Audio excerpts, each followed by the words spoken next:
নমস্কার প্রিয় দর্শক, ক্যালকাটা ডায়ালগস থেকে মনোজ দাসের প্রীতি ও শুভেচ্ছা নেবেন। গতকাল একটা প্রতিবেদন পেশ করেছিলাম, সেটা হচ্ছে বাংলাদেশ এবং পাকিস্তানের মধ্যে গত 15 বছর কোনো বৈঠক হয়নি। তারপর বৈঠক হঠাৎই পররাষ্ট্র সচিব পর্যায়ের বৈঠক, সেই বৈঠক শুরু হয়েছে গতকাল। গত 17 তারিখে সেই বৈঠক শুরু হয়েছে। বৈঠক শুরুতে তাতে অংশ নিয়েছেন পাকিস্তানের পররাষ্ট্র সচিব আমনা বালুচ এবং সেই সঙ্গে বাংলাদেশের পররাষ্ট্র সচিব জসিম উদ্দিন। তারা আমনা বালুচ তিনি বাংলাদেশে এসে দেখা করেছেন বাংলাদেশের প্রধান অন্তর্বর্তী সরকারের প্রধান উপদেষ্টা মোহাম্মদ ইউনূসের সঙ্গে, দেখা করেছেন পররাষ্ট্র মন্ত্রী তৌহিদ হোসেনের সঙ্গে এবং তারপর তারা মিটিং শুরু করেছেন অতিথি ভবনে। এখন যেটা মিটিংয়ের শুরুতে যে বৈঠকগুলো হয়েছে, মানে পররাষ্ট্র সচিব পর্যায়ের বৈঠকের আগে যে বৈঠকগুলো হয়েছে, সেখানে আমি এক্ষুনি বললাম যেটা মোহাম্মদ ইউনূস অন্তর্বর্তী সরকারের প্রধান উপদেষ্টা তার সঙ্গে বসেছিলেন আমনা বালুচ। সেইখানে মোহাম্মদ ইউনূস 3টি শর্ত রেখেছেন মিটিংয়ের আগে, 3টি দাবি রেখেছেন, বলা ভালো, শর্ত নয় 3টি দাবি রেখেছেন। সেই দাবিগুলো কি? তার একটা দাবি হলো যেটা 1971-এ বাংলাদেশের মুক্তিযুদ্ধ সময়ের ওই সময়ে যে গণহত্যা বাংলাদেশে করেছে পাকিস্তানি সেনা, তখন বাংলাদেশে করেছে বলবো না, পূর্ব পাকিস্তানে করেছে পাকিস্তানি সেনা, সেইটার ব্যাপারে পাকিস্তানি সেনার কাছ থেকে, ফৌজের কাছ থেকে ক্ষমা প্রার্থনা করবার দাবি জানিয়েছে। এটা একটা দাবি।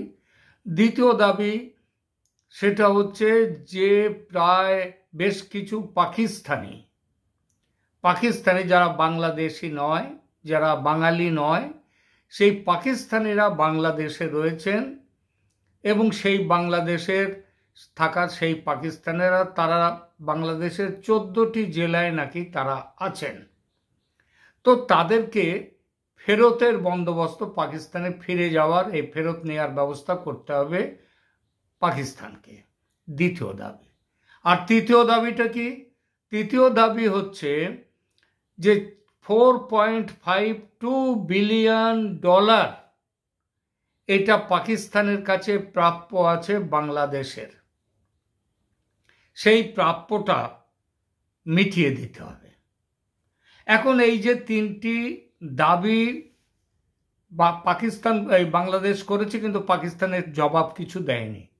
এমনকি এই 3টি দাবি সম্পর্কে পাকিস্তানের কি মানসিকতা, পাকিস্তান কি ভাবছে, অর্থাৎ এখানে তারা অনেক দিন পরে, 15 বছর পরে তারা কথা বলতে বসলেন। আর তারপরে গত 9 মাসে পাকিস্তানের সাথে বাংলাদেশের সম্পর্ক বেশ ঘন হয়েছে। বাংলাদেশ থেকে পাকিস্তানে গিয়েছে বেশ কিছু সেনা কর্তারা, পাকিস্তানে গিয়ে তারা বিভিন্ন রকম কথাবার্তা বলে এসছেন। আবার পাকিস্তান থেকেও ISI এবং তাদের সেনার কর্তারাও চলে এসছেন বাংলাদেশে। তো এতটা যেখানে ভাব ভালোবাসার সম্পর্কটা ঘন হচ্ছে, তার মধ্যে হঠাৎ ইউনূস এই কথাটা কেন বললেন, এই 3টে দাবি কেন তুললেন? তো দাবিগুলো আমরা সবাই জানি, 3টে দাবি তুলেছেন, কিন্তু কেন তুললেন এই দাবি 3টে এবং এই সময়ে? কারণ না থাকলে কোনো কথা তো হয় না, কাজ হয় না। তো কারণ নিশ্চয়ই একটা আছে। আজ আমাদের আলোচনার বিষয় হচ্ছে ওই কারণগুলো কি সেটা। এই কারণগুলো কি এটা খোঁজ করতে গিয়ে গতকাল আমি পাকিস্তানের সাংবাদিকদের, সেখানকার বিভিন্ন সংবাদ মাধ্যমে, ইউটিউবে তাদের বিভিন্ন চ্যানেল আমি দেখেছি। তাদের সেখানে গিয়ে তারা কি বক্তব্য, সেখানকার সরকারের কি বক্তব্য, এই দাবিগুলো নিয়ে সেখানকার মানুষের কি বক্তব্য, এই বিষয়গুলো জানার চেষ্টা করেছি। কারণ আমার পরিষ্কার মনে হয়েছে যে এই দাবিগুলো ইউনূস দাবি আদায়ের জন্য এই দাবি করেছেন বলে আমি মনে করিনি। কারণ ইউনূস খুব ভালোভাবেই জানেন পাকিস্তানের ট্রেজারির অবস্থা কি। আমি গতকাল আমার প্রতিবেদনও বলেছি, মাত্র $16 বিলিয়ন তাদের এখন তাদের ভাড়ারে রয়েছে। সেখানে মানে তাদের 1 মাসের মাইনে দেওয়ার, মানে 3 মাসের মাইনেও সেখানে মজুত নেই সেখানকার কর্মচারীদের, অন্যান্য খরচের কথা বাদ দিন। তো এই পরিস্থিতিতে প্রশ্ন উঠছে যে হঠাৎ কেন ইউনূস এই দাবিটা তুললেন। তো বললাম আমি বিভিন্ন জায়গায় এগুলো একটু খোঁজ খবর করতে শুরু করলাম, বিশেষত পাকিস্তানে গিয়ে। কারণ বাংলাদেশের মিডিয়ার কাছে তো কিছু পাবে না, এখানে সরকার যা খাওয়াবে সেইটা খাবে। এইবার প্রথমে বলি যে এই দাবিটা, এই যে এত মিডিয়াতে ছেয়ে গেল, কিসের জন্য ছেয়ে গেল এই প্রশ্নটা করি। ছেয়ে গেল এই কারণেই, এই দাবিটা প্রথমে কে করেছেন? স্বরাষ্ট্র, এই সেখানকার পররাষ্ট্র দপ্তরের সচিব পর্যায়ে কিন্তু এই দাবি ওঠার আগেই মোহাম্মদ ইউনূসের সঙ্গে যখন দেখা করতে গেছেন তখনই এই দাবির কথা বলেছেন মোহাম্মদ ইউনূস। অর্থাৎ এই দাবিটা একদম সরকারের মাথায় এখন যিনি বসে আছেন তার কাছে। কেন তিনি দাবিটা করলেন? তিনিও খুব ভালোভাবেই জানেন এই টাকাটা পাওয়া যাবে না, কিন্তু এই দাবি করলেন এই কারণে যে এই দাবির মধ্য দিয়ে তিনি দেখালেন যে পাকিস্তানের সাথে তিনি প্রথম কথা চাপ দিতে জানেন, এবং এই দাবিগুলো কিন্তু অনেকের কাছেই মনে হতে পারে যে বাংলাদেশের মানুষের কাছে মনে হতেই পারে এই দাবিগুলো ন্যায্য দাবি। সুতরাং এই দাবিগুলো এর আগে শেখ হাসিনা সরকার, তারও আগে তার বাবা বঙ্গবন্ধু মুজিবুর রহমান যখন ছিলেন ক্ষমতায় যতদিন, তিনিও এই দাবি পাকিস্তানের কাছে করে গেছেন। তাহলে এবং এই দাবির পেছনে টাকা পাওয়া এবং মুক্তিযুদ্ধের সময় ক্ষমতা, মুক্তিযুদ্ধের সময় পাকিস্তান অত্যাচার করেছে, এই যে থিওরি অথবা এই যে কথাগুলো কাদের কাছে বেশি শোনা যায়? বেশি শোনা যায় মুক্তিযুদ্ধের সপক্ষে যারা আছেন তাদের কাছে। যারা জামাতি তারা তো বলবে না যে পাকিস্তান অত্যাচার করেছে, কারণ এই অত্যাচারের সঙ্গী তো তারা নিজেরাই ছিল। আর এখন তো নতুন করে একটা কথা উঠছে বাংলাদেশে, যে কথাটা বলা হচ্ছে সেটা হচ্ছে পাকিস্তানের কাছ থেকে বিচ্ছিন্ন হওয়াটা তাদের ভুল ছিল, এটা মুজিবুর রহমান ভারতের স্বার্থেই এটা করেছে, এটা তো তাদের কথা। কিন্তু একটা মানুষ মুক্তিযুদ্ধের সময় যারা ক্ষতিগ্রস্ত হয়েছে তাদের মধ্যে আওয়ামী লীগের সমর্থন সব থেকে বেশি। তাদের কাছে একটা প্রমাণ করার একটা ব্যাপার এসছে যে আমরা কিন্তু পাকিস্তানের কাছে মুক্তিযুদ্ধের সময়ের এই দাবিগুলো তুলেছি, এই অপরাধের যারা করেছে তার ক্ষমা চাইবার কথা বলেছি বলে তারা ভালো শাস্তি চাইছে এই সরকার আওয়ামী লীগের সমর্থকদের কাছে। ইউনূস একটা জিনিস খুব ভালো বুঝে গেছেন যে শেখ হাসিনাকে জোর করে দেশ থেকে ষড়যন্ত্র করে তাড়াতে পেরেছেন বটে, কিন্তু মানুষের মনের মধ্যে আওয়ামী লীগের একটা বড় জায়গা আছে, এবং সেই জায়গাতে যদি ঘা দিতে হয়, সেখানে যদি ভাগ বসাতে হয়, তাহলে আওয়ামী লীগের বেশ কিছু দাবি দাওয়ার সঙ্গে নিজেদের যুক্ত করতে হবে। বোঝা গেল? সেই জন্যেই আজকে এসেছে ক্ষমা চাওয়ার দাবি। কিন্তু ক্ষমা কি চাইবে? আমি বলেছি এখানে, এবং এই দাবিগুলো দেখুন, ইউনূস দাবিগুলো জানিয়ে দিয়ে সাথে সাথে মিডিয়াকেও জানিয়ে দিয়েছে। সঙ্গে সঙ্গেই মিডিয়া এই খবরগুলো হাইলাইট করা শুরু করে দিয়েছে। একটাই কারণ, ওই আওয়ামী লীগের জনসমর্থনে, মুক্তিযুদ্ধের সমর্থনে যারা আছেন, মুক্তিযুদ্ধের পক্ষের যে জনসমর্থন জনতা, তাদের অংশে ভাগ বসানো। এইবার বিষয়টা যখন তুললাম, টাকা পয়সার ব্যাপারটা, এই ক্ষমা চাওয়ার ব্যাপারটা, তখন বলে দিই যে ক্ষমা চাওয়ার ব্যাপারে পাকিস্তানের মধ্যে এখন কি চলছে। আমি কামার চিমা হচ্ছেন বাংলাদেশ এই পাকিস্তানের খুব নামী সাংবাদিক, সংবাদকর্মী, টকশো করেন। তার বক্তব্য আমি শুনছিলাম। একদম স্পষ্ট করে তিনি বলেছেন পাকিস্তান ফৌজ ক্ষমা চাইবে না, ক্ষমা চাইতে পারে না। আবার ইউনূস নাকি এটাও বলেছেন, এটা আমি বাংলাদেশ থেকে প্রকাশিত কোনো সংবাদপত্রগুলোতে, আমি অবশ্য সব কিছু পড়িনি সবগুলো, তবে আমি সেভাবে খুঁজে পেলাম না, নাকি বাংলাদেশ থেকে দাবি করা হয়েছে যে পাক আর্মি শুধু ক্ষমা চাইলে হবে না, সেই ক্ষমা চাওয়ার যে ভাষা, ক্ষমা চাওয়াটা, that should be ratified by Pakistan parliament. অর্থাৎ পাকিস্তান পার্লামেন্ট পর্যন্ত সেই ক্ষমা চাওয়াটাকে অনুমোদন করে দেবে, র্যাটিফাই করবে। প্রশ্ন হলো, পাকিস্তান পার্লামেন্ট সেটাকে র্যাটিফাই করা মানে সমস্ত পাকিস্তানের জনতা মেনে নিল যে সেদিন তারা গণহত্যা করেছে, জেনোসাইড করেছে, নৃশংসতা করেছে, খুন, ধর্ষণ, সব কিছু করেছে, তারা মেনে নিল। এই মেনে নেওয়ার ফলে তাদের কি হতে পারে? তাদের হতে পারে তাদের সরকার এই যে মেনে নিল, এটা বিশ্ব রাজনীতিতে এমনিতেই পাকিস্তানের যে তারা জঙ্গিবাদকে প্রশ্রয় দেয় বলে সেখানকার সরকার, আইএসআই, তাদের বিরুদ্ধে বহু অভিযোগ। আর এটা তারা নিজেরা মেনে নিলে প্রমাণ হয়ে যাবে তারা সব কিছু করেছে। সেদিন বাংলাদেশ যে তারা স্বাধীনতা যুদ্ধ করেছে সেটা তারা ঠিকই করেছে, না থাকতে পেরে বাঁচার জন্য তারা করেছে। পাকিস্তান আর্মির চরিত্রে, আর্মির ওপরে এর থেকে বড় কলঙ্ক আর কিছু হতে পারে না। তারা কার্গিলের যুদ্ধ হেরেছে, 1965-এর যুদ্ধ হেরেছে, 71-এ বাংলাদেশে তারা ভারতীয় সৈন্যের কাছে আত্মসমর্পণ করেছে, সেটা তবুও যুদ্ধে হার জিত থাকে। কিন্তু এই গণহত্যার দায়টা মেনে নিলে, এবং তার জন্য ক্ষমা চাওয়া মানে গণহত্যার দায় মেনে নেওয়া, সুতরাং পাকিস্তানের যা মানুষের কথা সেটা হচ্ছে এই গণহত্যার দায় পাক ফৌজ, পাক আর্মি কখনোই মেনে নেবে না, এবং ক্ষমা চাওয়া তো দূরের কথা। আর পাকিস্তানের পার্লামেন্টে এটা নিয়ে প্রশ্ন উঠলে, যদি অনুমোদনের জন্য পাকিস্তান পার্লামেন্টে সেটা র্যাটিফাই করতে হয়, তাহলে আগুন জ্বলবে পাকিস্তানে। সুতরাং এই দাবি মানা হচ্ছে না। দ্বিতীয়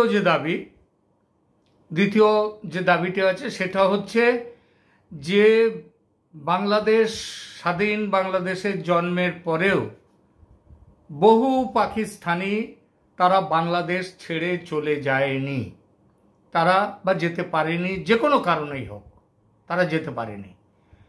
তারা সেই পাকিস্তানিরা বাংলাদেশে আছে এবং দাবি করেছে এখন ইউনূস সরকার তাদেরকে পাকিস্তানে পাঠিয়ে দেওয়ার, পাকিস্তান যেন তাদের ফেরত নিয়ে নেয়। এখন এই দাবিটা আমি গতকালও আমার ভিডিওতে বলেছি, যখন উঠেছিল তখন কিন্তু এই এখন বাংলাদেশের জন্মের পর থেকে এই পাকিস্তানিদের তাদের ফেরত নেওয়ার কথা হয়েছিল, এবং তারা নানা রকম রাষ্ট্রীয় বেশ কি বলবো অত্যাচার না বললেও নানা রকম অসহযোগিতা এবং দুর্বিষহ দুঃখ কষ্টের মধ্যে তাদের থাকতে হয়েছে। বাংলাদেশের বিভিন্ন জায়গায় এই পাকিস্তানিদের তাদের ঘেঁটোর মতো পরিস্থিতিতে তাদের থাকতে হয়, তারা খুব কষ্টের মধ্যে তাদের দিন কাটাতে হয়।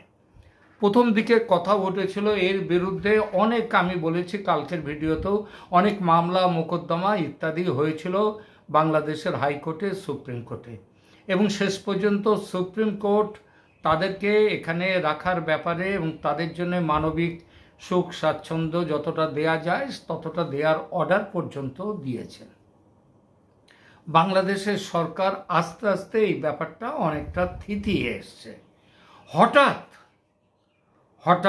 আপনারা কি কেউ শুনেছেন বাংলাদেশের পত্র পত্রিকা কোনো জায়গায় কিছু ছবি টবি তৈরি হয়েছে তাদের মধ্যে নানা অসন্তোষ নিয়ে।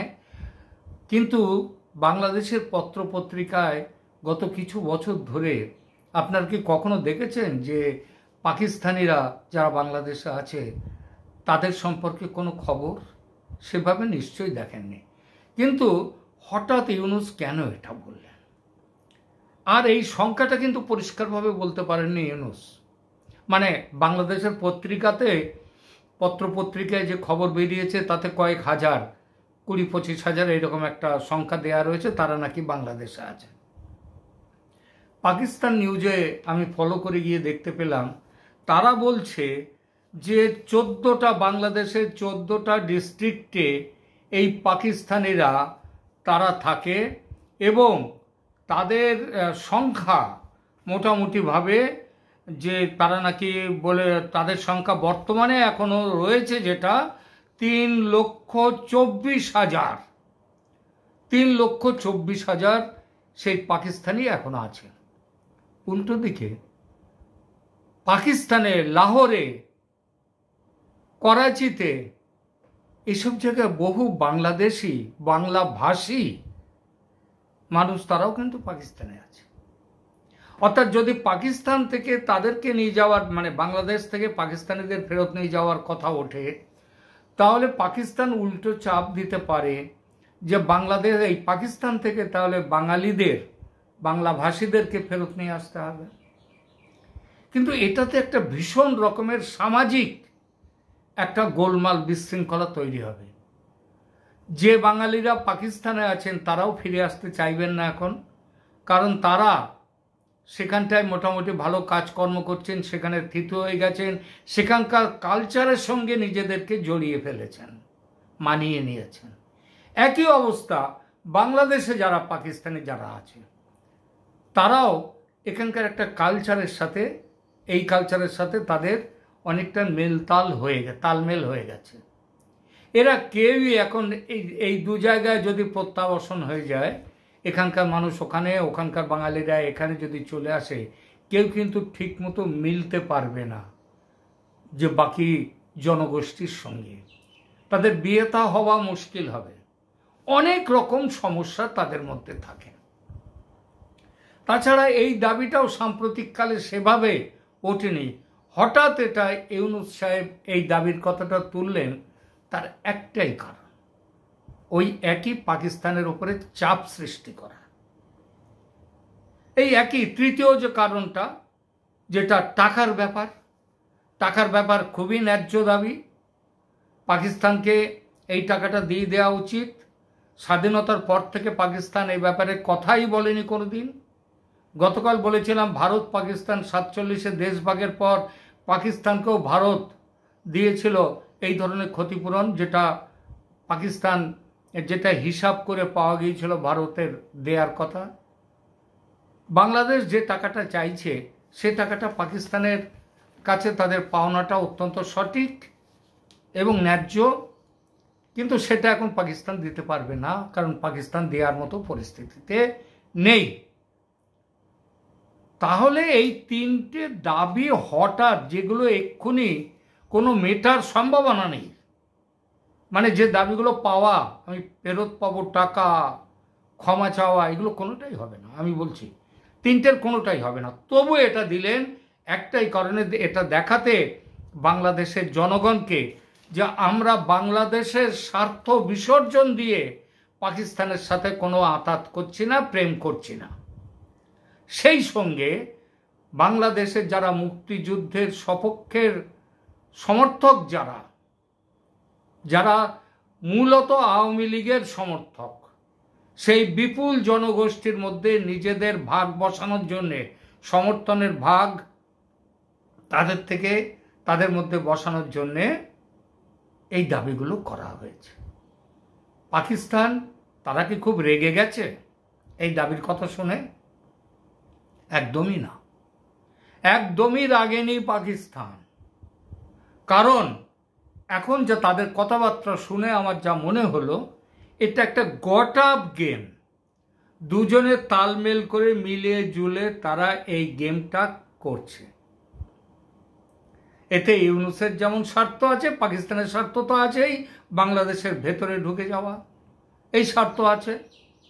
সুতরাং পাকিস্তানের শাসক বলুন, পাকিস্তানের মানুষ বলুন, এই ব্যাপারে কোনো কথা নেই।